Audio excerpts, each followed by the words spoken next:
could move along to make sure there's a seat for everyone, that would be great.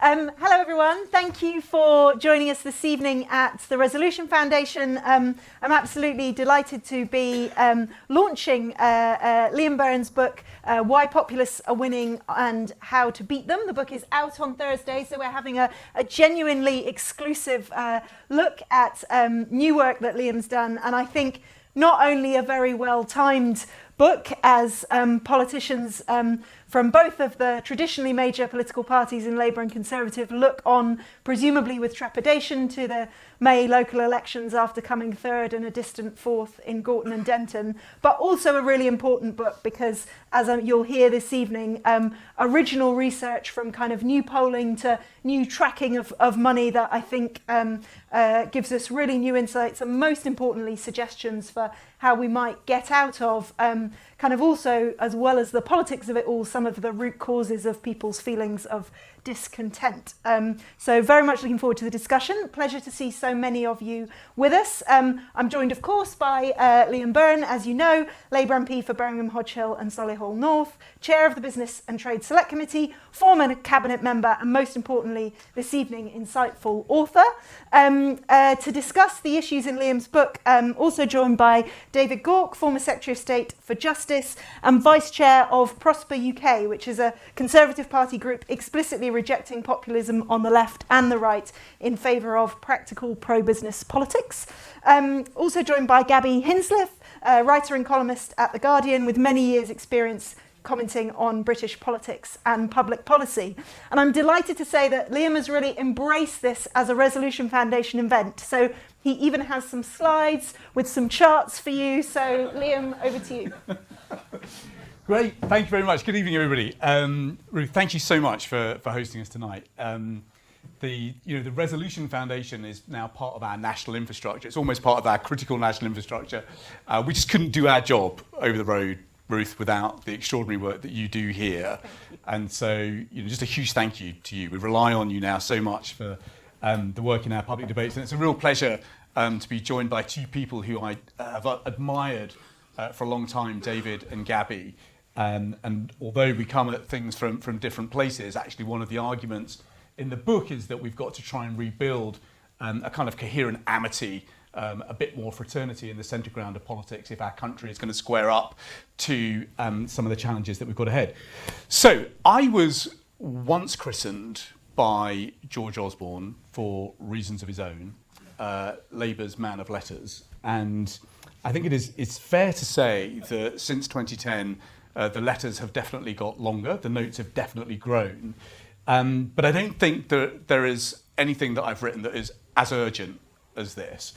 And it's urgent because I passionately believe that our country is at one of those once in a century moments. The power in the world is shifting, the kaleidoscope is being shaken up, and we don't yet know how the pieces are going to fall. But this is the absolute last time that we need the politics of far-right populism, replete as it is with the kind of appeasement of Russia, or broadly autocracy at home and the avarice everywhere. And so if we are to save ourselves from the kind of divide and rule politics that they bring, the war on institutions that they bring, then the centre ground has got to kind of get its act together and rebuild what I call the radical centre. Not an original phrase, a phrase actually from one of my predecessors, Roy Jenkins, in Stetchford. And the reason for the urgency is, of course, this. So 2024, we have one of the world's biggest elections. 2 billion people go out to vote. And by some reckoning, about a quarter of the world's democracies are now run by these guys. They were the big winners from the 2024 global elections. As in Kelly Beaver, who was one of the people that we worked with on the research, she had a really nice phrase with it. People kind of rolled the dice, not with unknowns, actually, but with people who hitherto had been around for quite a long time, but were on the fringes of power. But these are the folk that are now storming elections. And yet, the kind of provocation in the book is that this may not be populism's peak. This may be populism's tipping point. And the reason I say that is that when you look at the kind of three core underlying great global drivers of populism around the world, The great disillusion with democracy's promise, the fact that living standards have just plateaued since the financial crash, something lit up so brilliantly here at the Resolution Foundation, along with the great division, the collapse, the evisceration of social capital alongside the great divisions that are now caused by social media, plus the new age of human movement. All of these three great trends are not going to diminish in the years to come. They're going to go much stronger in the years to come. And of course, trends are one thing, but actually the spark that lights the fire is very often a stock market crash. Well, it's not hard to find people who forecast that there may be a stock market crash in the not too distant future. And if history warns us anything from the late 1920s, is that when you have these kind of underlying drivers of discontent and a great economic crisis, and you've got governments that inadequately respond, then you get extremism swept into power. Now, I do not believe that there is going to be a repeat of the early 1930s, but I do believe that we are in some peril from populists actually advancing in elected office rather than being beaten. So, you can't beat populism without understanding it. The book, I should say, is quite squarely focused on right-wing populism, not left-wing populism. If there are publishers in the room who want to commission the book on left-wing populism, then do see us at the end, because I know a lot about that as well. But what the book tries to do in the research that it brigades together is talk not just about the demand side for populism, so the market for populism, but the much understudied supply side of populism, so the message, the media, the money, and some of the magical thinking that holds populism together. So the market is well understood. On the right, reform is largely a revolt on the right. So this is from Jane Green, who we worked with quite closely. You can see that most of the reform vote, in the UK at least, is coming from former Conservatives. You've got about 10% of Labour's vote shifting into Reform UK. But as Jane puts it, reform is a big problem for Labour because it is blocking Tory defectors coming to us. Actually, it's keeping them on the right. And that's a problem as politics now consolidates into this kind of left bloc and right bloc.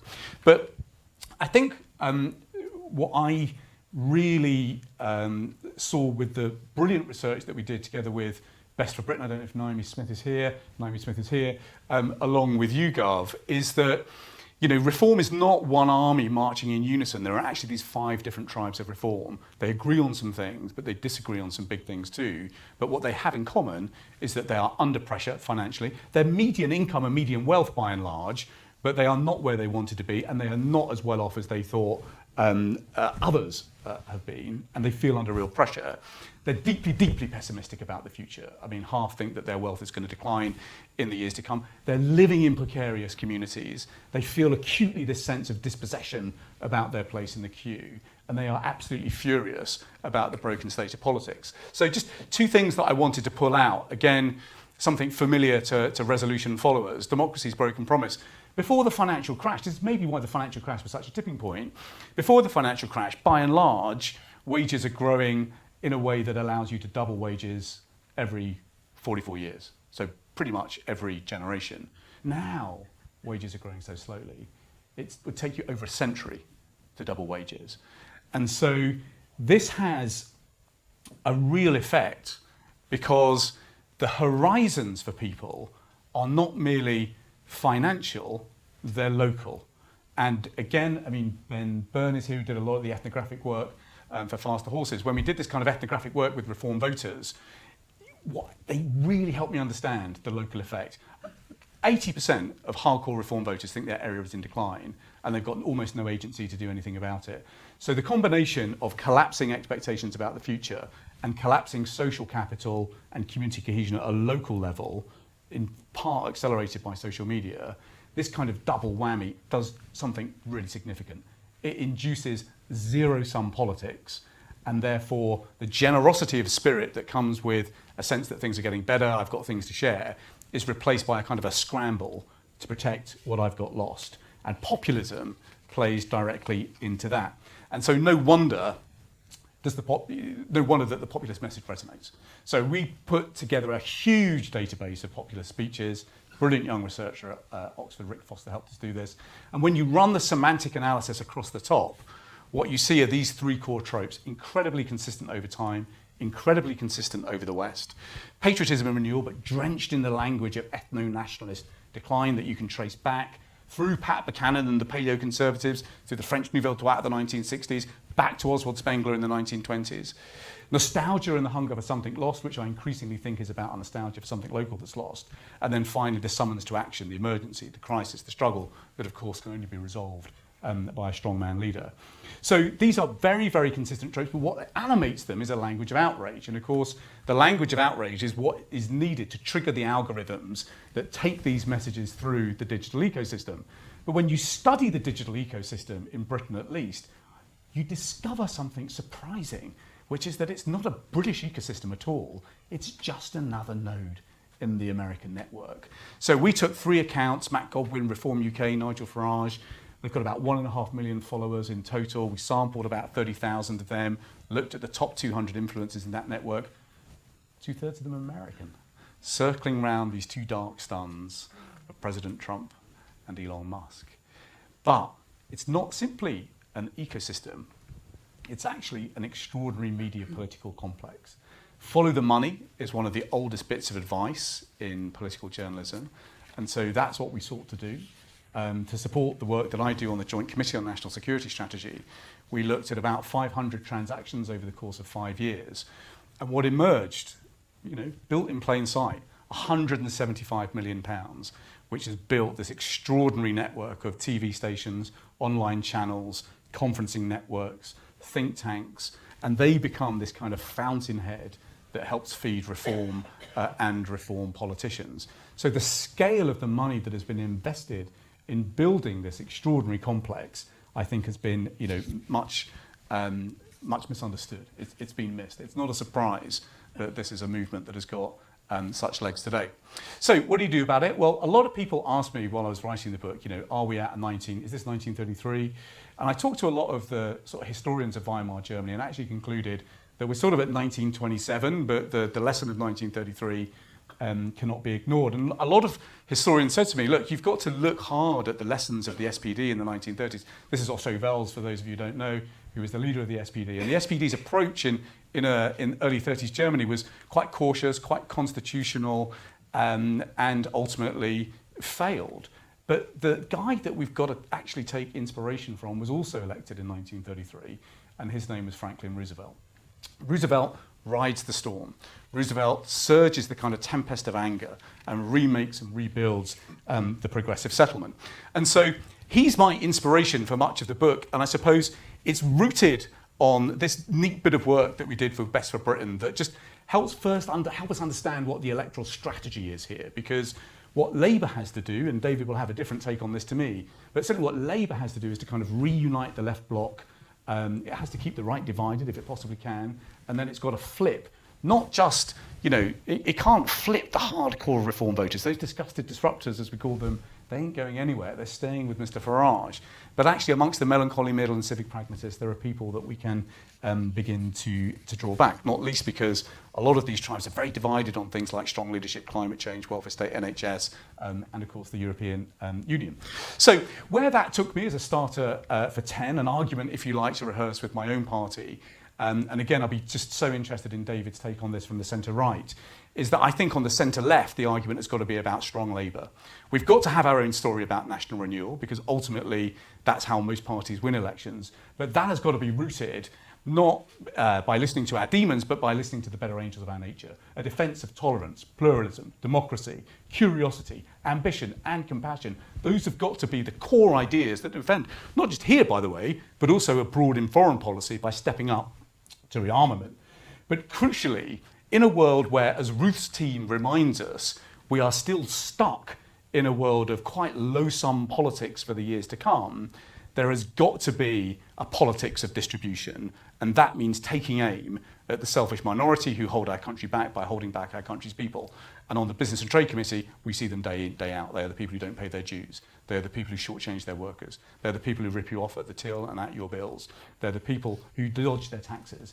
We have to be, I think, more confident about having some punch-ups with those kind of vested interests, because ultimately the party that can show that it de-rigs the marketplace most effectively at the next election is the argument that will, I think, most effectively communicate an argument about rebuilding the country. I think we have to marry that with an optimism about the future. Rather than being anti-science, we have to be pro-science, but we've got to couple that with a genuine attempt to rebuild the opportunity economy. That means leaning in to diffusing productivity gains to small business, to SMEs, to freelancers, to high streets. It's a different economic strategy to the one that Labour is currently pursuing. And I think we have to finally marry that argument with a sustained attack on the inequality of progress that has divided our country over the last few years. And so the argument that I've made before, in part inspired by the brilliant intergenerational commission that was run here at the Resolution Foundation, is about not universal basic income, but universal basic capital. The way that we actually help people rebuild together the wealth-owning democracy, helping them build a deposit for a home, helping them retrain and retrain again over the course of their lives, helping them save up to a pension. Actually, that's where we restore the something for something bargain that's got lost in our social security system. And then finally, we have to be the folks that believe in the politics, not of a strongman leader, but of a strong society. We have to be the party of what we used to call in Birmingham the civic gospel. David Cameron, I think, stole a great idea from us called the big society. It's that kind of politics. It's the politics of bringing people together that will make us, I think, stronger. That is going to entail re-regulating big tech because it is dividing us. It's going to entail, I think, a real sustained attack on kleptocratic forces in our society. But the final message really is that we have to lead with courage and not caution. Extraordinary things are possible over the course of the 21st century, but it's got to be the radical centre of politics that defines it and leads it. Ruth, I'll stop there. Thanks so much indeed.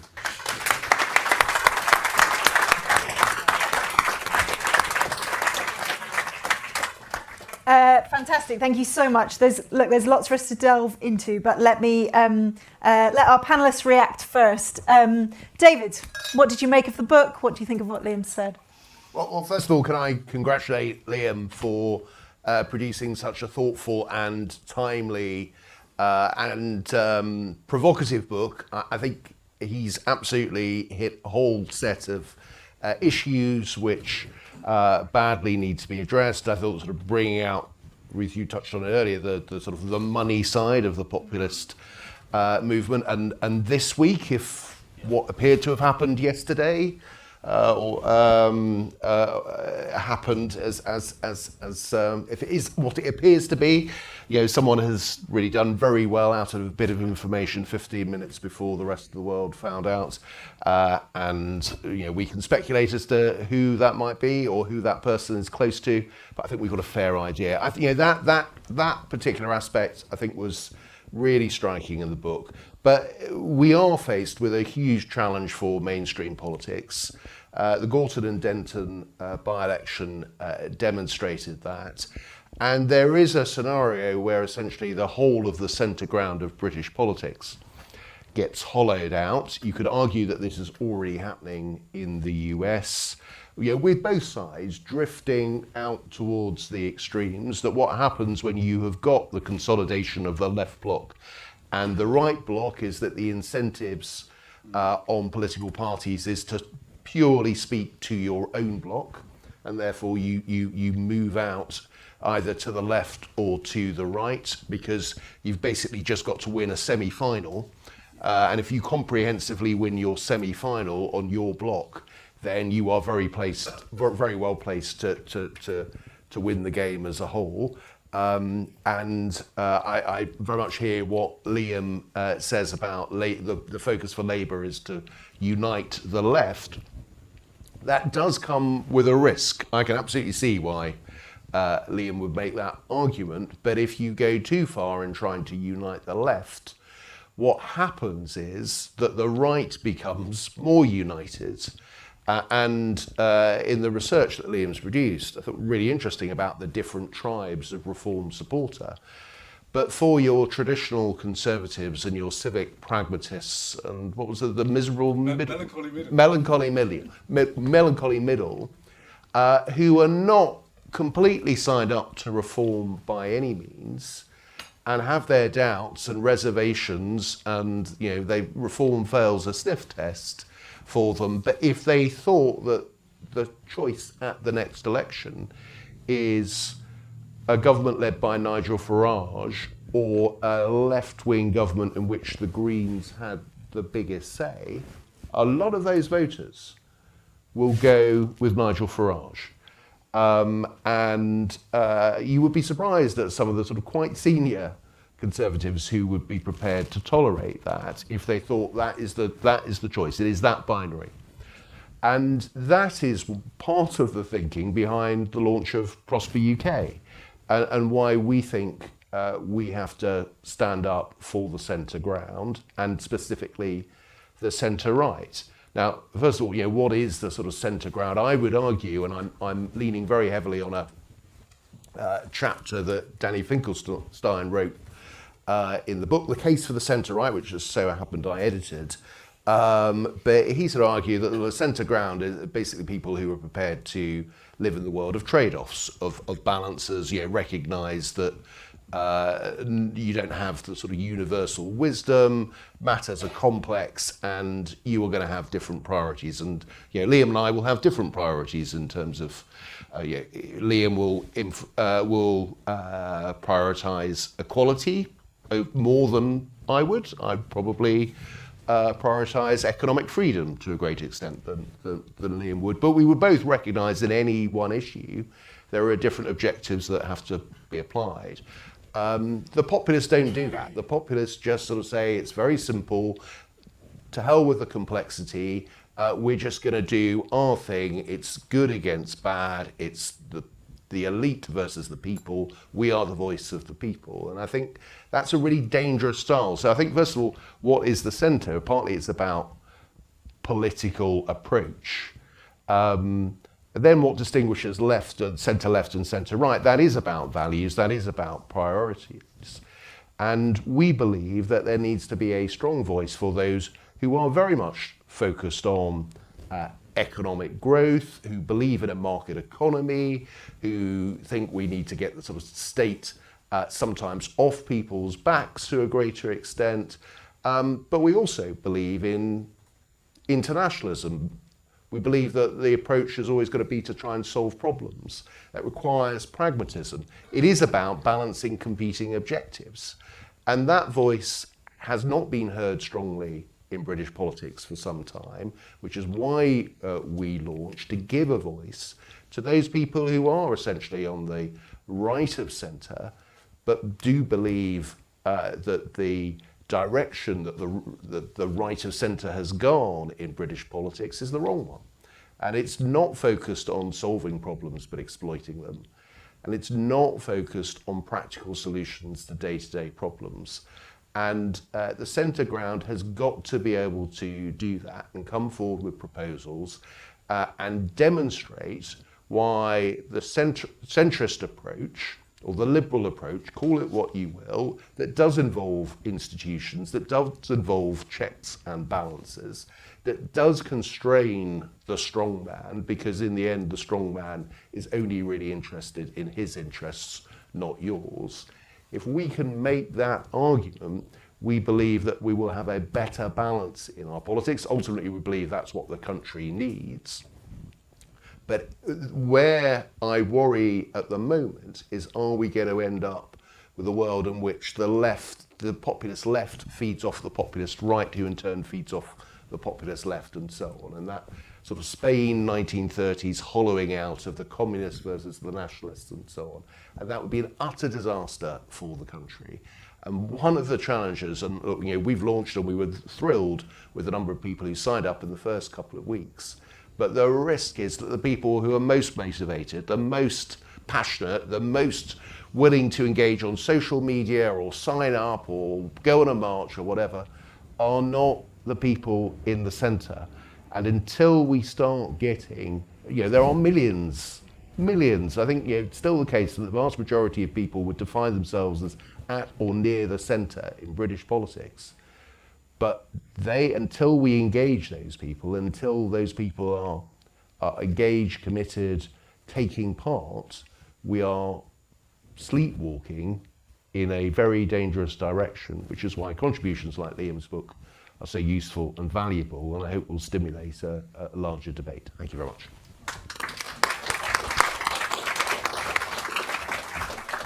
Liam, just before I come to Gabby, I wonder if I might put that specific point to you that David's made, that actually this kind of risk of uniting left and right sort of hollows out the centre rather than uniting centre-left and centre-right as against the kind of extremes. Yeah, I think it is a risk, but it's why, in a way, you've got to remind people, and I had to do quite a lot of this reminding of people after Gorton. There was obviously plenty of my colleagues who were out and about saying, well, look, it's obvious, isn't it? We've just got to sort of shift as far left as possible, as fast as possible. And actually, it's wrong, because you have to do three things. You've got to unite a chunk of that left bloc.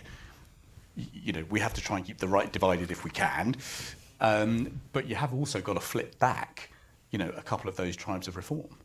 And they are people who aren't necessarily, those particular groups, civic pragmatism, melancholy middle, are not actually at the poorest end. They're median income, they're median wealth, they're pessimistic about the future. They prioritise immigration reform, but actually they're more pro-European. They think you need to do more on climate change. They're less seduced by strongman politics. And so you're just not going to flip those back if you, as David says,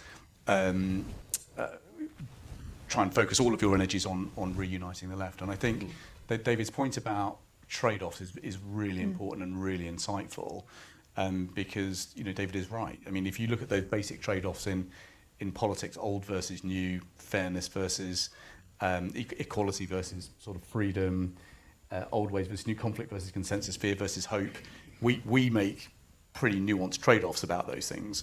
Populists do not. They go to the extreme on these things. Gabby, what did you make of the book? Thank you very much. I must apologise firstly for coming to the Resolution Foundation without charts of any kind. I bring no slides, only vibes, but I'll do my best.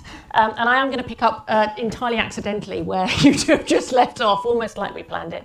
And say, firstly, I had the advantage of having attended some of the seminars that Liam organised with the Tory MP John Glenn at St Anthony's College, Oxford, when they were trying to sort of get their heads around the sort of concept of populism and the beginnings of what went into this book, which was what made me intrigued when I got the invitation to speak at this event. That and the fact that I think Liam is absolutely right to come at this as first and foremost an economic question, and to start with that at the route. So I want to talk a little bit about that, but also about something that emerged almost after the book was written, really, which is this sense that that David brought up about the idea that now you have populism on two fronts. You have a Labour government that is fighting a sort of two flavours of populism, reform one on the right, a green one on the left, and constantly torn in two directions, unsure which sort of hare to chase first. And I think that's a false dichotomy, because I think if you understand the fact that they both share a similar grievance, they both share a sort of economic grievance, then you can start to work out how to sort of fight both of them at the same time. I'm just going to define my terms a little bit, because sometimes on the left people find it hard to accept that there is such a thing as left populism. And I think that's because generally populism gets bandied around as a bit of a kind of catch-all insult, a sort of term for things we don't like, essentially.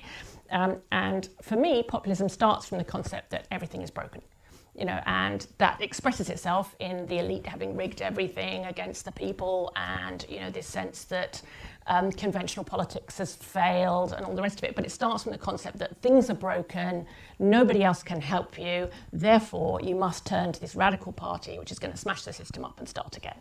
So if you start from that concept of brokenness, you can see that's not a left or a right concept intrinsically. And if you listen to Hannah Spencer's victory speech in Gorton and Denton, you see her really bringing forward those themes in a very sort of palatable way that doesn't sound extreme, but sounds like, everything's broken and we need to hear from people like me, we need to hear from working class people, we need to bring our voices to the fore, and so on and so on and so on. She'd obviously have a very where left-wing populism differs from right-wing populism is in who it blames for things being broken and what it thinks is broken and how it wants to fix it. They're completely different phenomena, but they start from the same economic route, which is, and I don't think all politics is economics, but I do think that if you don't have an answer to the basic question, how is your government going to make me and my kids better off, your politics consists largely of kind of thrashing around noisily in an attempt to distract everyone from the thing that everybody knows is missing. And I think that's where we've been for about, basically since 2008, essentially. We've been looking for as a country, and the UK is not alone in this, but we've been looking for and failing to find a way back to the kind of growth that we enjoyed before 2008. And I think that is the sort of, well, that's the sort of root problem. And you see, what we see is reform doing best, obviously, in places where those, even when there were good times, the good times didn't quite reach, so reform vote concentrated quite geographically. I think you see the Green vote concentrating in the generation that has not really known good times. If you're under 40, you have no memory as an adult of sustained economic growth. You don't even know what it feels like. You know that it's a theoretical possibility, but you haven't lived it. And that's true of both those groups, Reform and Green voters. Both kind of, you can know that a good life is possible because other people are having it or have had it, but it doesn't seem to be available to you. It's not very hard to see. From there, you jump to the conclusion that things are broken and everything's screwed, and you need sort of something dramatic to happen to turn it all around. But what populist parties offer is someone to blame, a very convincing argument for someone to blame. Either it's immigrants or it's capitalism, basically. But what they don't offer effectively is solutions, and that's where mainstream parties come in. Unfortunately, I think wherever you come from on the political spectrum, you would probably have to accept that it's a tragedy that this country was within touching distance, probably, hopefully, possibly, of economic recovery. And then along comes Donald Trump to start the dumbest war of my lifetime with economic consequences that we are all going to be suffering, I think, unfortunately, for some time to come. I think we all hope for a swift resolution as with ceasefire. But if the Strait of Hormuz reopened tomorrow, the damage would to some extent have been done. We're already starting to see higher oil prices feed through the system. Trouble with oil shocks is they're systemic. It goes right the way through the economic system, literally to the point where I was listening to government announcement on house building yesterday, was it? On new towns. But great, absolutely textbook anti-populist measure. We're going to build loads of houses, create a sense of abundance, a sense that you and your kids can get on the housing ladder, that you don't have to resent other people who seem to be getting, on the housing ladder ahead of you, all the rest of it.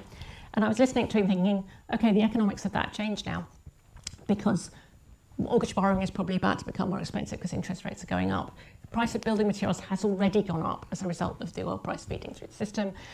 Those unit costs of those houses is higher now. That changes the economics of the project. And you can look at almost every single thing the government's currently doing and see a similar effect across that. So it's very easy for me to sit here and say the answer to populism is growth and a better economy. It's like, oh great, and how do you achieve that against the current headwinds is a question that I am not qualified to answer, unfortunately. Otherwise I wouldn't be sitting here talking to you, I would be doing it. But the one advantage of a crisis, I would say, is that things that were previously too hard to do or too risky to do or too radical to do start to feel too hard not to do. And I think we can talk perhaps in the question and answer session about what some of those things might be, but the obvious ones are, accelerating the move to renewables, I think becoming much bolder about the reset with the EU. There is no aspect of economic growth that we can afford to pass up for squeamish reasons at the moment, I would say. And there are also things, and this is where the book I think is really strong, that mainstream parties can learn from their opponents. Liam mentioned picking fights with, aspects of the market that seem rigged against the little guy. That's one very promising avenue, something this committee's been looking at a lot. I think there's something also in nostalgia, actually. Reform appeals really, really strongly to, return to the good old days. And I think often liberals or people on the left like to think that they don't, they're forward-looking, they don't have nostalgia. And I only realised that I did when it was something Kemi Badenoch said. I think it was possibly in response to Prosper being set up. She said it's not 2006 anymore, can't behave like it's 2000. And I just felt, God, I really loved 2006. What was wrong with 2006? I really liked it. I'm quite nostalgic for an era when, the economy was not screwed and America was a reliable ally and we weren't constantly is there going to be a war in Greenland? I miss 2006. I don't have a problem with going back then. We were still in Europe. It was quite nice. So I think there is possibilities for, mainstream parties to tap into nostalgia too. And there's also something that I think is really worth developing in the book about the idea of being engaged in a permanent dialogue with your people, which populists are very good at. Jeremy Hunt told me a story once about when he was Foreign Secretary and was sent off to greet Donald Trump. I think it must have been the first state visit, and Trump, kind of flew into Stansted and everyone had to be out on the tarmac, bowing and scraping. And he said they were stood on the tarmac, and it was the appointed hour for the Great One to descend from Air Force One, and the plane had landed and the door wasn't opening, and they were all sat there for ages going, what's happening? And eventually someone said, what, is he stuck or what? And oh no, the president is doing his social media. And it was on Twitter or on Truth Social, where it was for like half an hour, just like randomly back and forth with some guy in Wisconsin or whatever, just kind of bloviating about stuff generally as he does. And Jeremy said to me, this told me, and this told me something really important about it. And I was thinking, what, like he's a rude oaf, or he's a trivial man? This is not how you expect a president to behave. And Jeremy said, no, what it told me is that and the fact that he famously spends most of his mornings in the White House watching telly in his bathrobe rather than sort of doing presidential things. This is a president who's more connected than any leader has ever been to what his people think. He's in constant dialogue with what they think as refracted through social media, although we know it's not an accurate reflection of what people think, but it is a reflection perhaps of what his base thinks. And he's in their phones, he's in their pockets, he's in their lives. He's talking to them like a person that you talk to in a pub, and that I'm not advocating for a Trumpian conversation with your people, but I think that idea of being able to communicate directly, a bit messily, very humanly, again, Hannah Spencer did it brilliantly in the Gorton and Denton campaign. I think political communication has got out of the habit of innovating. If you think of what Steve Hilton did for David Cameron, back in with the sort of web camera and stuff, and it was all a bit naff, and him making porridge in his kitchen with his kids, but it was a totally new way at the time of communicating. And I don't think we have seen that kind of leap forward in political commerce for a while. It's something it's easier for an opposition to do because you can be a bit risk-taking. If you can, it's harder to communicate that way if you're the Prime Minister and you're having to say something like, unfortunately, we are at war with the US. But, I think it's easier for the opposition perhaps to innovate and take risks in that way. One final thing to leave you with, just because it's a conversation that's been going on both the Labour and the Conservative parties for the last few months. A conversation noisier in one of those parties and others has been ongoing about whether it would be easier to beat populism with a different leader. And all I would say on that is I could personally do with hearing considerably less about individual runners and riders and considerably more about what new theory of economic growth might be available, or what new ideas might you bring to the table, or what new solutions might you have to some of the pressing problems. Because if there are none of those things on offer, then there is no point. You don't beat populism by changing leaders, you beat populism in the end by changing people's lives. And I think it would be nice to have more of a debate about that, and I think this is hopefully a positive start. Brilliant, thanks Debbie.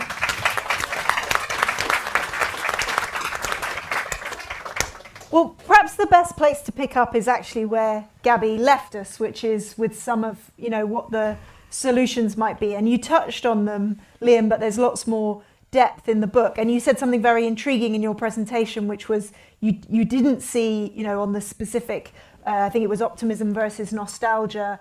You saw that as a different model of economic growth from the one that the current government is pursuing. Yeah. To what extent do you think the substance needs to shift as well as the comms, and what are the key shifts that you think need to happen? Oh gosh, I think a lot of the substance needs to shift. So we're actually doing a pretty good job at piling in money to innovation, research and development. Yeah. I think we've got a pretty good story on artificial intelligence. But as you've lit up so often in the Resolution Foundation, our problem as a country is productivity. It's actually innovation diffusion is our problem.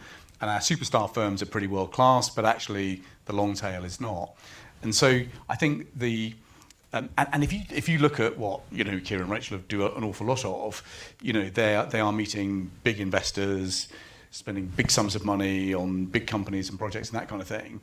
But actually talk to the people I represent, actually what they really care about is the appalling state of the high street and the fact that all of the businesses are hollowed out and there's been an organised crime takeover of thousands of shop units, and it's impossible for small business to get started because their business rates are going up, their energy bills are through the roof, their labour costs have just gone up, HMRC doesn't answer the telephone, and people don't pay their bills on time.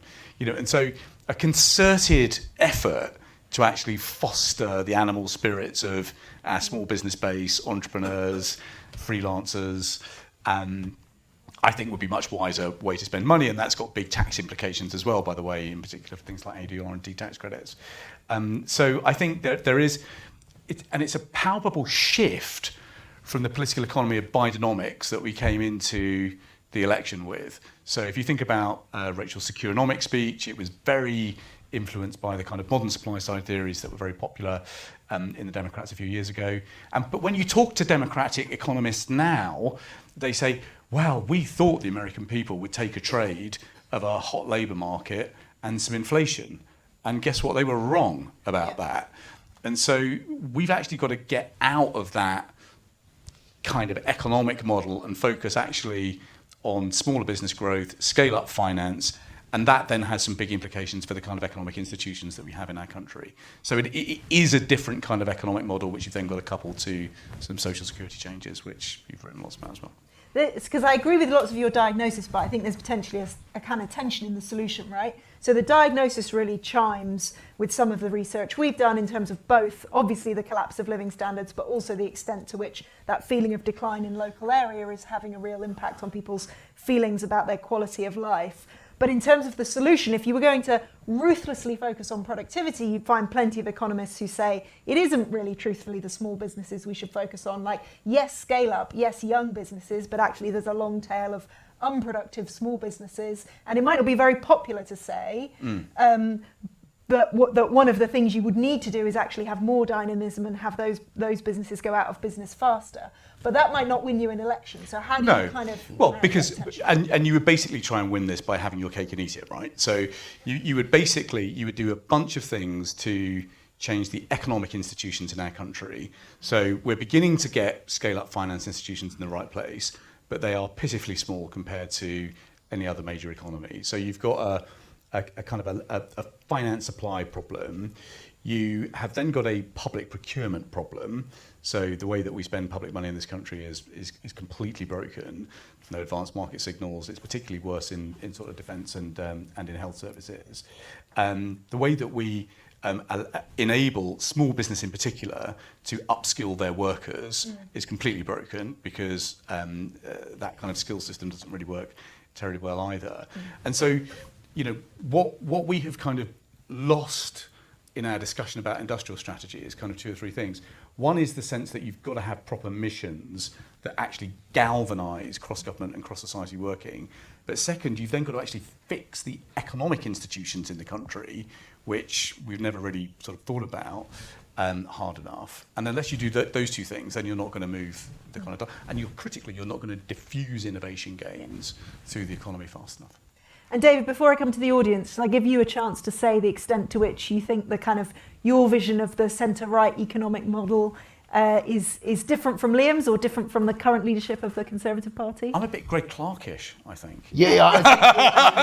I mean, Greg is a good mutual friend of both of us. I'm probably, and maybe I'm speaking for myself rather than wider organisation. I'm perhaps a bit more of a traditional free market conservative in this sense. Is that I think the sort of biggest challenge that we have got is that, you know, we would attract more investment, we would improve our productivity if it was easy to kind of get stuff done. You know, if we're not overly burdened with planning regulations. I think the government is doing some good work on that. I think but it needs to go further. I think we've got to be prepared to build in places where demand is at its highest.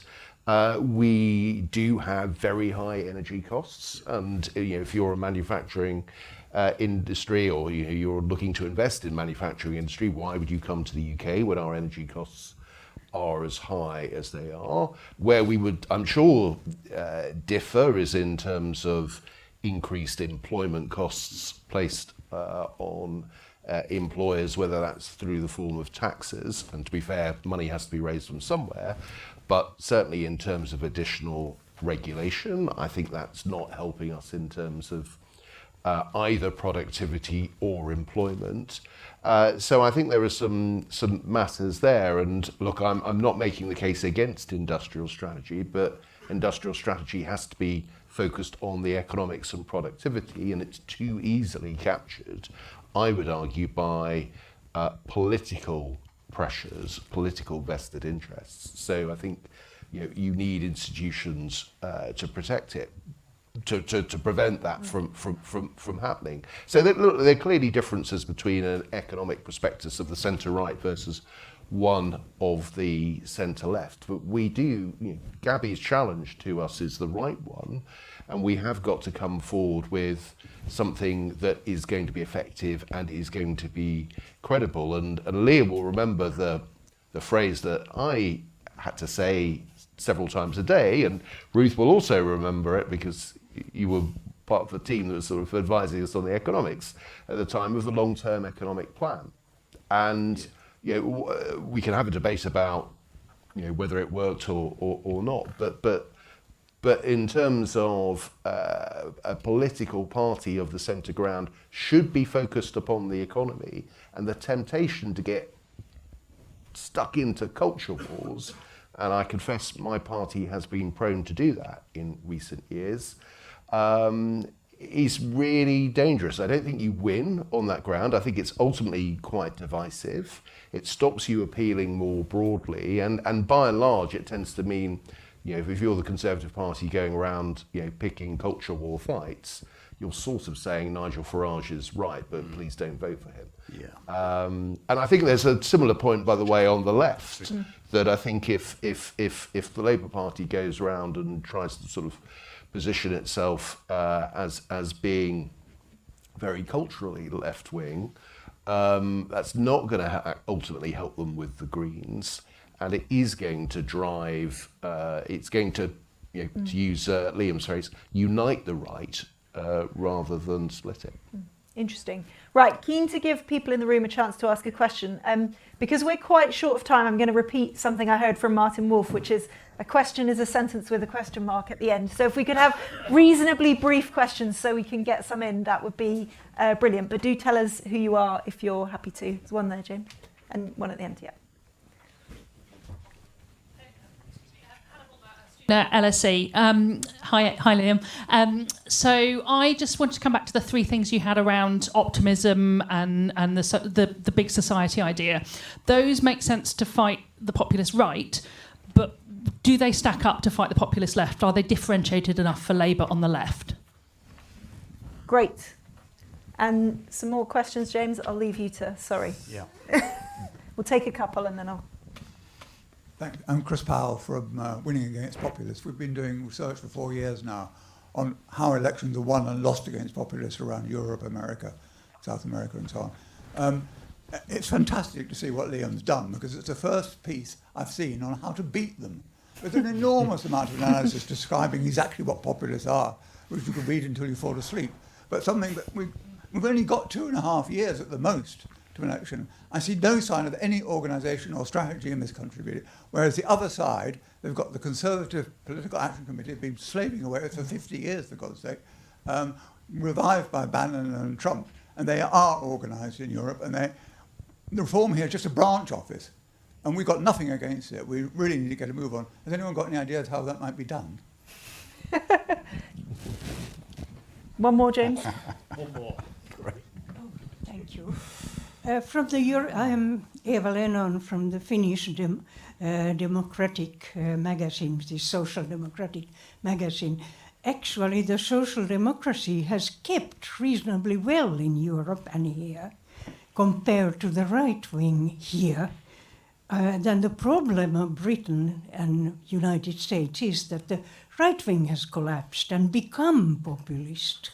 So can you see, I agree with David Koch's idea that the return to the centre, both right and left, is something that we should hope. So can you see that the Conservative Party here would show any signs of going back to the centre? I mean, they threw out all the people that were for Brexit, anti-Brexit, and they were more or less the right wing, the left wing of the party. But is there any sign that the Conservative Party would show any sign of returning back to the centre-right, if one can call Thatcherite party a centre-right party? Because in European point of view it isn't, but anyway. Great. So one question for the left and one for the right, and then we'll bring the solutions question together. So, you said you were happy to write another book, but maybe you could give us a preview. Are the solutions for fighting the populist left the same? Great. Well, look, a huge thank you to Hannah, who did a lot of the background research on just like helping me understand what populism is and getting on top of the literature. So, this point about social cohesion turned out to be far, far more important than I appreciated, and it actually reminded me of a bunch of stuff that I did about 10, 15 years ago on radicalization, actually. And it was some great behavioral scientists in the deep state who kind of helped me understand that when you have the kind of the evisceration of social bonds, you have the evisceration of the things that restrain you. And so it becomes far easier to radicalize people and accelerate them towards the threshold of violence. And the kind of the evaporation of social capital plus social media today is far, far more significant than I hitherto had understood. And that's why high streets are actually so important, because they are ciphers for how well your kind of community is doing. So actually, I do think you can conquer left populism with this, because it is the politics of all in it together. And if there is one programme that the government has absolutely got right now, it's Pride in Place, because in a way it picks up Gabby's point about how do you build a future with pride in your past? How do you use that kind of equity, but how do you kind of use traditions not as an exclusionary device, but as a living invitation to bring people together to reimagine the future? That's what the civic gospel in Birmingham was all about. People have been upended from the countryside, put in this weird new place called a city, but the result was not, oh my gosh, it's terrible, let's get back to the farm. The explosion was this extraordinary civic inventiveness, if you like, and my goodness, that's what we need today. Centre-right, how optimistic are you feeling, David? So, and it is an interesting point that the biggest thing that's changed is actually on the right. I think that's true. That's definitely the case. So thoughts on that? One, a positive point that I think the Conservative Party has shifted much more onto the economy since the Conservative Party conference. So that's a step in the right direction. But it would be wrong to claim that that the Conservative Party is back where people like me think it should be. There's a long way to go. The grounds for optimism, I think, are largely about there is such an opportunity there. We did commission some polling through More in Common, just to show that Liam's not the only person commissioning polling. Sorry, Gabby, if you... I'll probably commission some polling right after next time. But that sort of found that something like 22 million people define themselves as being on the centre or the centre-right. Most of those, by the way, on the centre, but centre or centre-right. And a third of those voters don't feel that any political party properly represents them. So that's 7 million people. That's more than voted Conservative at the last election. So that's a lot of people. And when you look at the political landscape at the moment, I mean, my guess is that Labour are going to be moving in a leftwards direction, one way or the other. That Reform isn't making a credible pitch to be on the centre or the centre-right, that the Liberal Democrats had a very big opportunity to be the party of the home counties, if you like, but haven't really taken it. So I think there's a massive, great opportunity, and nature abhors a vacuum, and I think the Conservative Party eventually will fill that vacuum. The sooner, the better. And the point of Prosper UK is to accelerate that process along. But in the end, someone is going to have to fill that space, and the centre-right space, I think, only under our electoral system, only the Conservative Party, I think, can do that. And just because of that scale of that opportunity, there is no future for the Conservative Party being the country's second most populist party of the right. There is a future for the Conservative Party as being the party of the centre-right, and I think that will become increasingly obvious. And Gabby, do come in, and I wanted to pick up also on something you said earlier about populism defining everything as broken, and quite how we deal with that when we have had 20 reasonable argument. It is, yeah. I will come to that. Just a couple of things on the questions. Firstly, on the question of whether social cohesion is useful in terms of fighting left-wing populism, and I think we have to. I know it's the subject of today's conversation, but sometimes you'd step back and say, actual social cohesion is a good thing, whether or not it helps us fight populism. You know, it's a public good in and of itself. But I would just add one thing. Last year I made a documentary for the BBC about young women voting Green, which started me off on a sort of thinking about left-wing populism to some extent. And I was really struck by the number of them who said time and time again when asked, you know, what the roots of their politics were or what was currently exercising them in politics, they talked about fear of things they'd seen in their own neighbourhoods. It was flag protests. This was in Bristol we were filming, so, you know, kind of protests outside asylum-seeking hotels, a sense of violence on the streets, far-right violence on the streets, and the other thing they were frightened of was Trump, what they saw happening in America, the idea that was coming here. There was a sense that women's rights were being taken away in the US and that might happen here, you know, threat to reproductive rights. What was driving them to the Greens was a sense that they were being threatened by something that was very hostile to them on the far right, and they were looking for the party furthest away from that they could find. So they're looking for something to shelter them from that. They're not looking to the Labour Party. They're looking for almost the diametric opposite of what the thing is that they're frightening them. So I think a project of social cohesion that started to reduce some of those tensions, shall we say, might reduce the drive towards what feels like the antidote to those tensions, put it that way. And secondly, on what David was just saying, I mean, I totally agree with David that the future for the Conservative Party is as a centre-right party, not as a sort of pale imitation of reform. But I think there's a need to separate the local and the national picture in terms of the Lib Dem part of that. I live in what was always has been a Tory seat, went Lib Dem at the last election under the kind of Lib Dem that the Lib Dems pick in Tory seats, which is someone who looks like they're a young army officer with a Labrador. And you can't really tell the difference between them and the previous Tory MPs in the local paper every 5 minutes pointing at potholes. He has given the instinctively conservative electorate I live among absolutely no reason to dislike him or think that he isn't working hard for them or think that he's really any different than the last guy. He's not in government, nothing he can do to them is hurt to them, everything that's wrong is the Labour Party's fault. I cannot see why he doesn't get elected next time. There's absolutely no reason why he shouldn't. He's given them no reason and the Conservative Party has given them no reason. So the fact that the Lib Dems sort of nationally have been a bit moribund and not made the most of their opportunity, I think on the ground, you may find the Lib Dem candidates are doing differently. Sorry, you asked me another question entirely, which I didn't even answer.